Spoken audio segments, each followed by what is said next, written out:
जीत और हार आपकी सोच पर निर्भर करती है। मान लो तो हार होगी और ठान लो तो जीत होगी। इसी के साथ आपका फिर से स्वागत है ई ए पे और नया चैप्टर शुरू करें आज, periodic classification of elements. Chemistry का लास्ट लेक्चर है, सॉरी लास्ट चैप्टर है और उस चैप्टर का पहला लेक्चर है ये। बहुत ही बेसिक लेक्चर होगा, जैसे पहला लेक्चर बहुत इंट्रोडक्टिव लेक्चर होता है, बहुत बेसिक लेक्चर होता है, उस हिसाब से ये भी होगा, जिसमें हम बात करेंगे कि शुरुआत के टाइम में कैसे क्लासिफिकेशन की गई, कैसे आगे बढ़े हम लोगों ने, कैसे क्लासिफिकेशन उस जमाने के साइंटिस्ट ने कैसे एलिमेंट्स को शुरुआत में क्लासिफाई करना शुरू करा, जिसमें हम पहले पढ़ेंगे आपका डोबिनियर की ट्रेड्स और उसके बाद न्यूलैंड के ऑक्टेव। आज खाली इंट्रोडक्टिव लेक्चर, इसलिए यही दो करेंगे। जो मेंडलीव का क्लासिफिकेशन है उस पर एक अलग सा लेक्चर बनेगा, क्योंकि बहुत इंपॉर्टेंट है, बहुत डिटेल टॉपिक है वो। तो देखो बेसिक से शुरुआत करेंगे हम लोग कि पीरियोडिक क्लासिफिकेशन यानी क्लासिफिकेशन यानी देखो एलिमेंट्स की क्लासिफिकेशन करने की क्या ज़रूरत पड़ी। अभी के टाइम पे प्रेजेंट में हमारे पास 115 एलिमेंट्स हैं।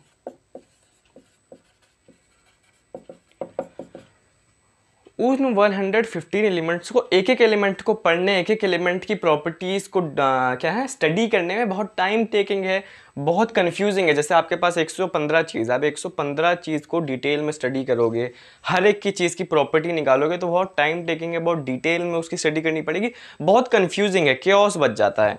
तो उसके लिए हमने ये करा, क्लासिफिकेशन करा, मतलब जो एलिमेंट्स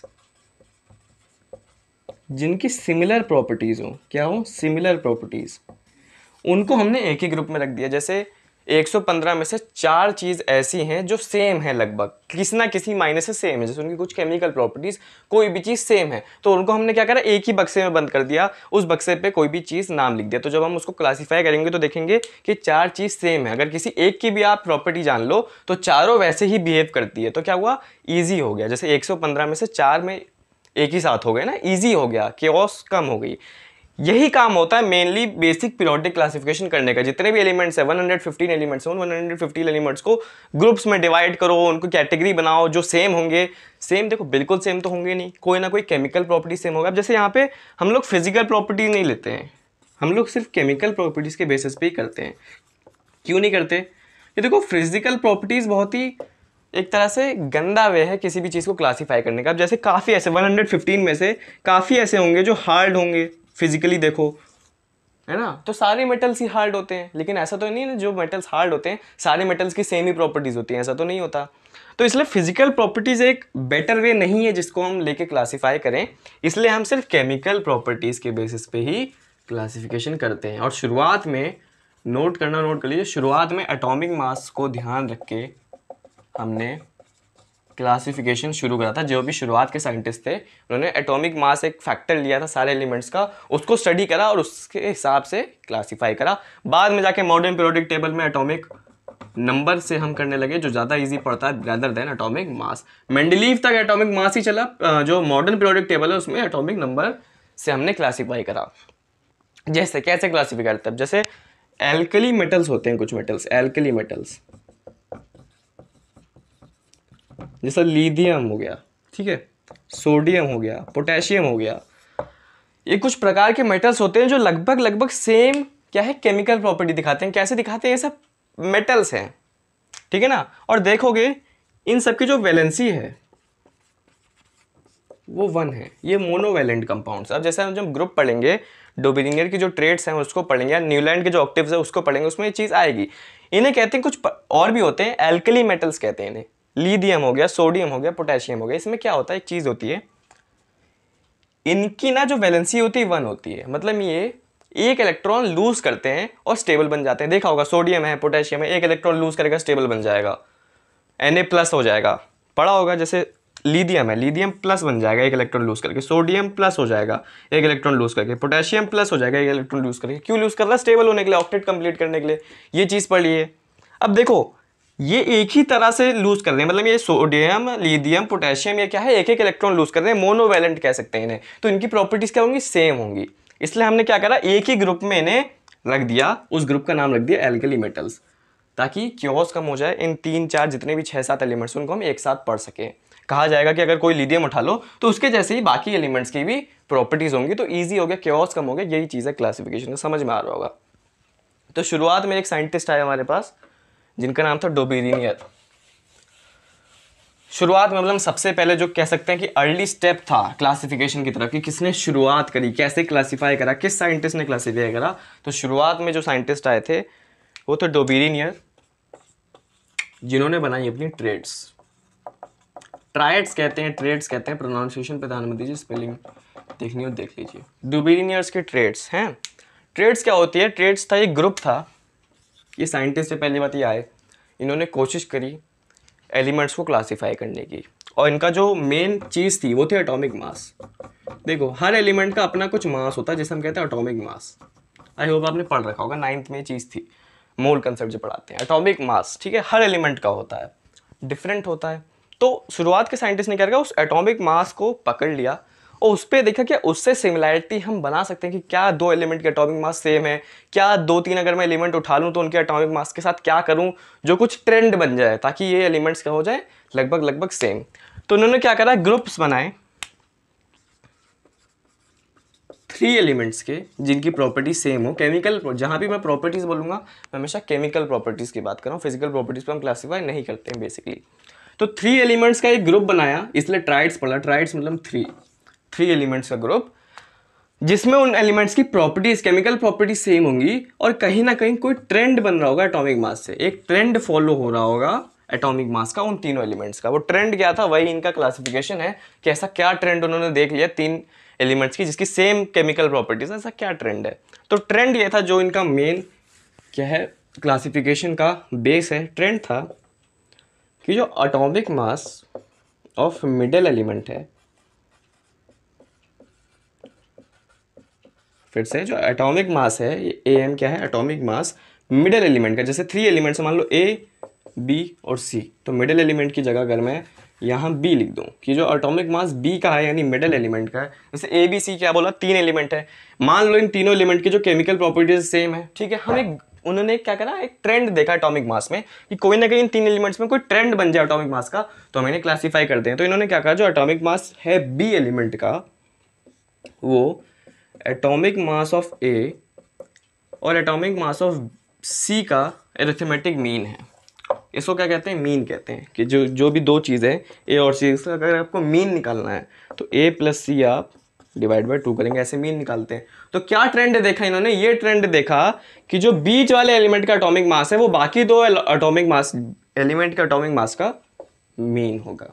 ये था। एग्जाम्पल्स और समझ में आएगा जब हम 3 इनकी जो इन्होंने पहली बात है 3 ही ग्रुप बना पाए ऐसे, उस टाइम पे कुछ अराउंड 50 एलिमेंट्स होंगे, कुछ 40 एलिमेंट्स होंगे, ठीक है। उसमें से ये 3 ही ग्रुप बना पाए, मतलब 3 एलिमेंट्स के 3 ग्रुप ही बना पाए, यानी टोटल इन्होंने 9 एलिमेंट्स ही क्लासीफाई कर पाए ये उन अराउंड 40 एलिमेंट्स में। इसलिए ये ज़्यादा नहीं चला, लेकिन शुरुआत में कम से कम इन्होंने कोई चीज़ शुरू करी। जैसे शुरुआत के साइंटिस्ट में चीज़ शुरू हुई कि भाई हम क्लासीफाई कर रहे हैं किसी ना किसी बेसिस पे। और एक और बात देख लो, ये जो एलिमेंट्स होते हैं मैं बताना भूल गया, एलिमेंट्स क्या है, इंक्रीजिंग एटॉमिक मास में अरेंज होते हैं।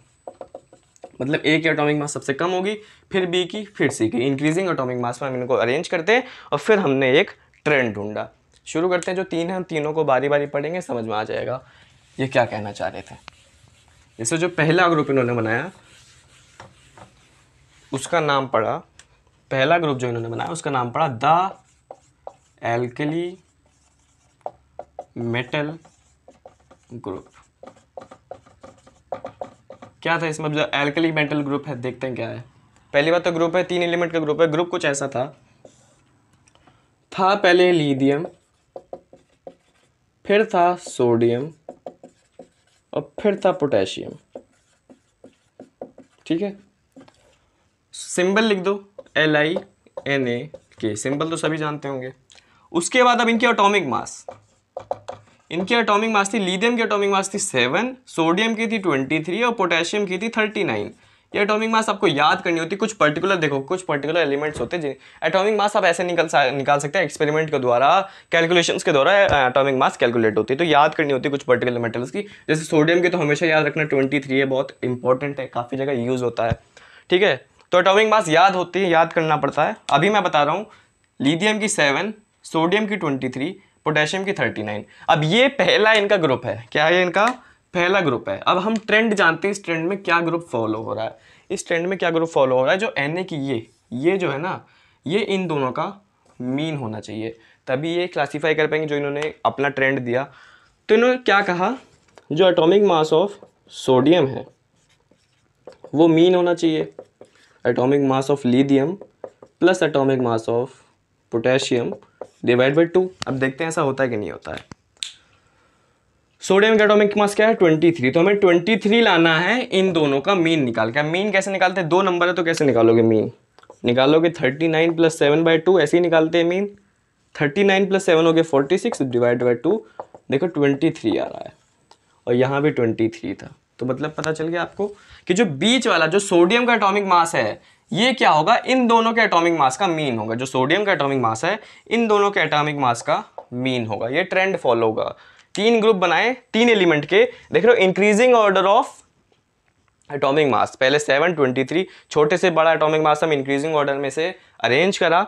इन तीनों एलिमेंट्स की प्रॉपर्टी सेम है। कैसे सेम है, देखो पहली बात तो मेटल्स हैं तीनों, सबसे बेसिक तो ये। और दूसरी बात जो मैं आपको बता चुका हूं, इनकी वैलेंसी 1 है, मोनोवैलेंट कंपाउंड्स हैं, मतलब सब एक इलेक्ट्रॉन लूज करके स्टेबल हो जाते हैं। सोडियम लिथियम प्लस बनाता है, स्टेबल हो जाता है, Na प्लस बनाता है, स्टेबल हो जाता है, और पोटेशियम प्लस बनाता है, फिर ये स्टेबल हो जाता है।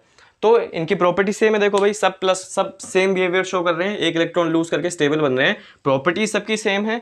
एटॉमिक मास के इंक्रीजिंग ऑर्डर में अरेंज करा और एक ट्रेंड देखा, उस ट्रेंड को ये फॉलो कर रहा, तो ये एक पहला ग्रुप बन गया हमारा जिसको हम स्टडी कर सकते हैं। अब इन 3 एलिमेंट्स को हम साथ में स्टडी कर सकते हैं, ये एक तरह से क्या है सिमिलर है। दूसरा ग्रुप देखते हैं। दूसरे ग्रुप में इन्होंने बताया है हमें एल्कलीन अर्थ मेटल। क्या बताया, एल्कलीन अर्थ मेटल। देखो दूसरा group the alkaline earth metal group. Alkaline earth metal group भी एक पर्टिकुलर चीज होती है, अभी समझा देता हूं क्या है। पहली बात तो देखो ग्रुप में क्या है, सबसे पहले कैल्शियम, फिर है स्ट्रोंटियम, फिर है बेरियम। सिंबल लिखना हो सिंबल लिख लीजिए CaSrBa। अब atomic mass, increasing order of atomic mass में क्या करना है, हमें रिप्रेजेंट करना है। देखो कैल्शियम का एटॉमिक मास आपको याद होना चाहिए 40 होता है, स्ट्रोंटियम का एटॉमिक मास होता है 88 और इसका बेरियम का होता है 137। ये एटॉमिक मास आपको याद कर लीजिए। ये मतलब जो 3 ग्रुप है उन सबके तो एटॉमिक मास याद ही कर लीजिए अगर पता ना हो। ये तो खासकर पता ही नहीं, जैसे उसमें सोडियम का पता होना चाहिए 23, कैल्शियम का आपको याद रहना चाहिए 40 होता है, यूज होता है कैलकुलेशंस में क्वेश्चंस में, इसलिए याद होना चाहिए। अब क्या ट्रेंड फॉलो होना चाहिए, ये एटॉमिक मास इन दोनों का मीन निकाल के आना चाहिए। देखो चेक कर लेते हैं, 40 + 137 डिवाइड बाई 2। अब इसको आप कैलकुलेट करोगे तो अप्रोक्सीमेटली आएगा 88.5। तो देखा गया ऑलमोस्ट सेम था, 88.5 88 का ऑलमोस्ट सेम ही है, तो मान लिया गया कि 88.5 88 सेम ही है। मतलब ऐसा उन साइंटिस्ट ने अज्यूम कर लिया कि 88.5 लगभग वही चीज़ आ रही है, इसका मतलब ये चीज़ भी वो ट्रेंड फॉलो कर रही है। तो इस हिसाब से ये भी हमारी ग्रुप क्या है मेंटेन होगी, जिसको कैल्शियम, स्ट्रोंटियम, बेरियम। अब ये 3 सिमिलर है। सिमिलर कैसे, पहली बात तो फिर से मेटल्स है, दूसरी बात है डाईवैलेंट है, मतलब इनकी वैलेंसी 2 है। और किस हिसाब से 2 है, ये भी 2 इलेक्ट्रॉन्स लूज करके स्टेबल होता है, ये भी 2 इलेक्ट्रॉन लूज करके स्टेबल होता है, ये भी 2 इलेक्ट्रॉन लूज करके स्टेबल होता है। Ca लूज करके Ca2+ बना देता है, स्ट्रोंटियम लूज करके Sr2+ बना देता है, बेरियम लूज करके 2 इलेक्ट्रॉन्स Ba2+ बना देता है। तो देखो सेम बिहेवियर शो कर रहे हैं, दोनों 2 इलेक्ट्रॉन्स लूज करके स्टेबल हो रहे हैं। तो सिमिलर केमिकल प्रॉपर्टीज है, मेटल्स हैं और ट्रेंड भी फॉलो कर रहे हैं। तो एक तरह से ये भी सेम टाइप के 3 एलिमेंट है जिनको हम साथ में स्टडी करें तो स्टडी इजी हो जाएगी। समझ में आ रही है बातें क्यों कर रहे हैं और किस लिए, क्या यूज है। जैसे अब इन 3 एलिमेंट सेम हो गए तो हम तीनों को अलग अलग पढ़ने के बजाय किसी एक एलिमेंट की अगर प्रॉपर्टी को पढ़ लें तो बाकी की भी वही होगी, इसलिए हम पढ़ रहे हैं ताकि क्योस कम हो जाए। 115 एलिमेंट जो अभी है हमारे पास उसको कितना हम रिड्यूस कर सकें। अब जब आप मॉडर्न पीरियोडिक टेबल पढ़ोगे तब देखोगे कितने सारे एलिमेंट, जैसे ये एल्कलाइन अर्थ मेटल की 6-7 एलिमेंट्स है जो सेम है, मेटल्स हैं, एल्कली मेटल 6-7 है जो सेम है, और कितने ग्रुप है, P block element, D block element, आपने देखा होगा नोबल गैसेस के अलग ग्रुप बन रखा है अगर आपने पीरियोडिक टेबल मॉडर्न वाली पढ़ रखी होगी। तो कितने सारे एलिमेंट्स को हमने एक ही ग्रुप में क्या करा है, डिफाइन कर दिया है, तो क्योस कम हो गई है और ईजिली हम स्टडी कर पा रहे हैं। तो ये बात है, ये मेन मोटिव है। चलिए थर्ड थर्ड और लास्ट जो ये ग्रुप बना पाए ऐसा ट्रेंड फॉलो करते हुए, वो इन्होंने बनाया। देखिए वो भाई इनका था थर्ड ग्रुप, और थर्ड ग्रुप को इन्होंने बोला द हैलोजन ग्रुप। अभी क्या है द हैलोजन ग्रुप, ग्रुप बनाते हैं फिर देखते हैं क्या है। क्लोरीन आया सबसे पहले, ठीक है, फिर ब्रोमीन आया और फिर आयोडीन आया। सिंबल लिखना हो सिंबल लिख लीजिए ClBrI। अब यहाँ पे भी क्लोरीन ऐसा है जिसका आप एटॉमिक नंबर याद रखें तो वो होता है 35.5 होता है। इसका आपका क्या होता है एटॉमिक नंबर 35.5 होता है। उसके बाद Br का होता है 80 और आयोडीन का होता है 127। तो क्लोरीन याद रखेंगे 35.5, कैल्शियम याद रखेंगे 40, सोडियम याद रखेंगे 23। क्यों याद रखेंगे? कैलकुलेशंस होती है कुछ, जैसे मोल कंसेप्ट वाले चैप्टर में भी अगर आपने 9th में पढ़ा हो तो कुछ कैलकुलेशन होती है जिसमें एटॉमिक मास का यूज होता है चीज़ निकालने में। Given mass upon molar mass करा होगा ना नंबर ऑफ मोल्स निकालने के लिए, तो उसमें एटॉमिक मास पता होने चाहिए। और कुछ ही वैसे तो क्वेश्चन में दे देता है क्योंकि ये चीज़ कोई बच्चा कैलकुलेट नहीं कर सकता, एक्सपेरिमेंट और कैलकुलेशन से निकलती, लेकिन कुछ पर्टिकुलर आपको एलिमेंट्स के याद होने चाहिए, आपका ही फायदा होगा, बेनिफिट होगा। अब फिर से चेक करते हैं क्या ये मीन आ रहा है इन दोनों का। तो जब हमने देखा कैलकुलेशन करी 127 प्लस 35.5 अपॉन 2 करा हमने, तो हमारे पास आया, हमारे पास जो कैलकुलेशन है वो 81.2 आई। तो देखो फिर से जैसे उसमें 88.5 आई थी, इसमें 81.2 आई थी, सेम नहीं है। जैसे यहाँ पे 80 आनी चाहिए थी, 81.2 आई, तब भी उस साइंटिस्ट ने मान लिया कि ये लगभग सेम ट्रेंड फॉलो कर रहा है। 1.2 ही आ गया है तो लगभग मान लिया गया कि वही ट्रेंड है, आसपास ही है। इसका मतलब ये ग्रुप भी ट्रेंड फॉलो कर रहा है। तो ये देखो ये तीनों सेम है। कैसे सेम है? पहली बात तो नॉन मेटल्स है, दिख ही रहा है, क्लोरीन ब्रोमीन आयोडीन गैसेस है, नॉन मेटल्स है। दूसरी बात ये मोनोवैलेंट है, वही है, मतलब इनकी वैलेंसी 1 है लेकिन अलग वे में। ये क्या करते हैं, ये एक इलेक्ट्रॉन गेन करते हैं। Cl माइनस बनाता है, Br माइनस बनाता है, आयोडीन I माइनस बनाता है स्टेबल होने के लिए। पता भी होगा 17 होती है वैलेंसी इसकी, तो एक ले लेता है 18 हो जाती है, स्टेबल हो जाता है। चीज़ें आपने पढ़ी होंगी। तो कैसे देखो सेम बिहेवियर शो कर रहे हैं। Cl minus Br minus I minus क्या कर रहे हैं, मोनोवैलेंट है, एक इलेक्ट्रॉन ले रहे हैं, वैलेंसी 1 की दिखा रहे हैं। सेम बिहेवियर है तो सेम केमिकल प्रॉपर्टीज। ये वाला ट्रेंड भी फॉलो कर रहे हैं, मान लिया गया ये वाला ट्रेंड भी फॉलो कर रहे हैं, तो लगभग सेम एलिमेंट है। एक एलिमेंट की स्टडी से बाकी एलिमेंट्स को हम प्रेडिक्ट कर सकते हैं। ये लगभग सेम एलिमेंट्स हैं, सेम प्रॉपर्टीज दिखाएंगे, सेम बिहेवियर दिखाएंगे हर चीज़ में। मतलब अगर इसकी हम रिएक्शन किसी से कर दें, तो जो मान लो वाटर से कर दे इसकी रिएक्शन, तो जो भी प्रोडक्ट बन रहा है हम ये मान लेंगे कि ब्रोमीन भी अगर वाटर से रिएक्ट करेगा तो वही प्रोडक्ट बनाएगा, आयोडीन भी वही प्रोडक्ट बनाएगा। सेम बिहेवियर दिखाएंगे हर रिएक्शन में, ये मान लिया गया, स्टडी ईजी हो गई।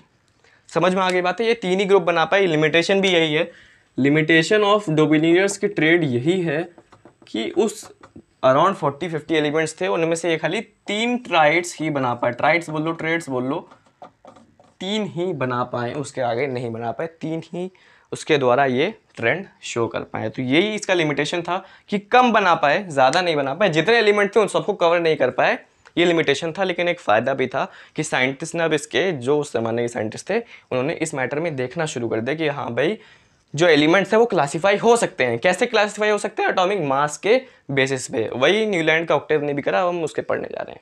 चलिए अब न्यूलैंड की लॉ ऑफ ऑक्टेव्स पढ़ लेते हैं। उन्होंने क्या कहा था, ये नीचे एक टेबल, मतलब इनकी जो पीरियोडिक टेबल है वो भी बना रखी है, उस पर बाद में आते हैं। लेकिन पहले समझते हैं क्या था इनका जो मेन रूल था। देखो इन्होंने सिंपल सी बात बोली थी। क्या बोली थी कि when elements are arranged in order of increasing, क्या है, एटॉमिक मास, देन, अब देखो, then the properties of the 8th element are the repetition of the properties of that of first element.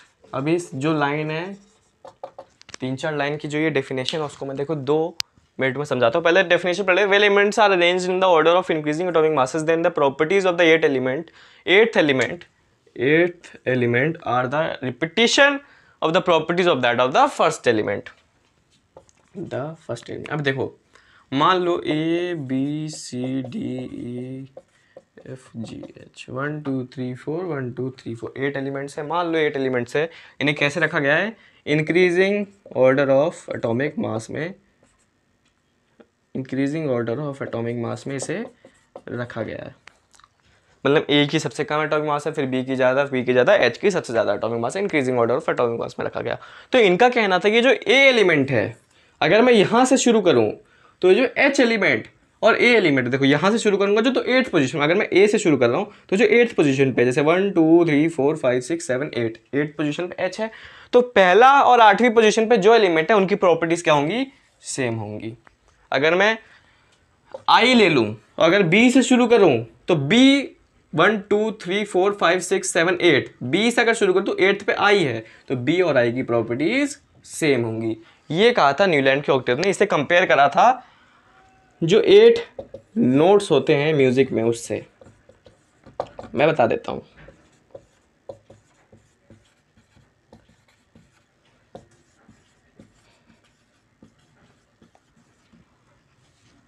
ये आपने पढ़ा है म्यूजिक में, कभी ना कभी गाया जरूर होगा।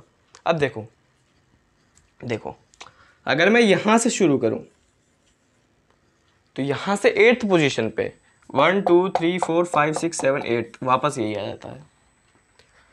मतलब फर्स्ट जो नोट है वो 8th पोजीशन पे वो नोट रिपीट हो रही है, जो सा है वो 8th पोजीशन पे वापस रिपीट हो रहा है। ये था, इसको कंपेयर करा, इसलिए लॉ ऑफ ऑक्टेव्स कहा। लॉ ऑफ ऑक्टेव्स में जो होता है, जो म्यूजिक के ऑक्टेव होते हैं उनको बेसिकली 8 नोट्स में डिवाइड करा जाता है। ऐसा होता है, गायब होगा सारे गामा पादा नीसा, गाया है ना।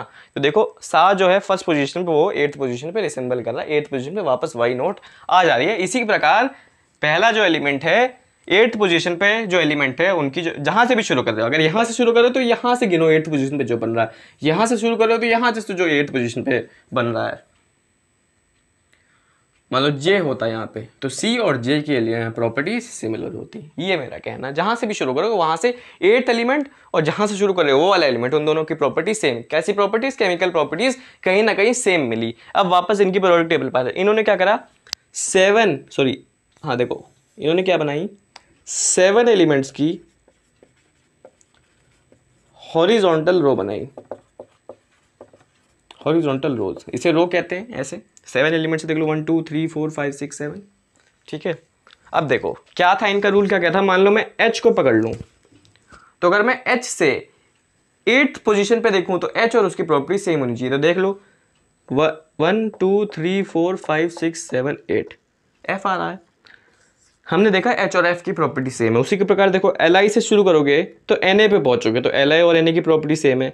Na से शुरू करोगे तो K पे पहुंचोगे, Li Na K की प्रॉपर्टी सेम है।